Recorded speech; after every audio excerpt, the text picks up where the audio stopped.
Welcome to the Absurd App Lab, where we build creative apps based on absurd ideas. If you like projects that are hands-on, helpful, and just a little bit unhinged, you're in the right place. In every course, we take one weird idea and build the whole thing from start to finish, using tools like WeWeb and Supabase to build no-code and low-code workflows. Most courses will be fast to build, easy to follow, and honestly fun to mess with. If this sounds like your kind of chaos, go ahead and hit subscribe, because we have a whole bunch full of strange but useful project builds on the way. All right, let's get into it. This first course is all about Potato Ranker, an extremely serious, very scientific app where users vote on which potatoes look the strongest, or the weirdest.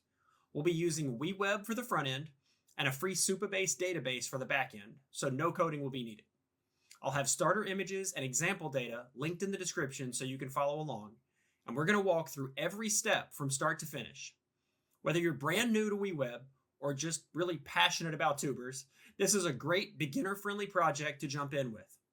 Let's go rank some potatoes.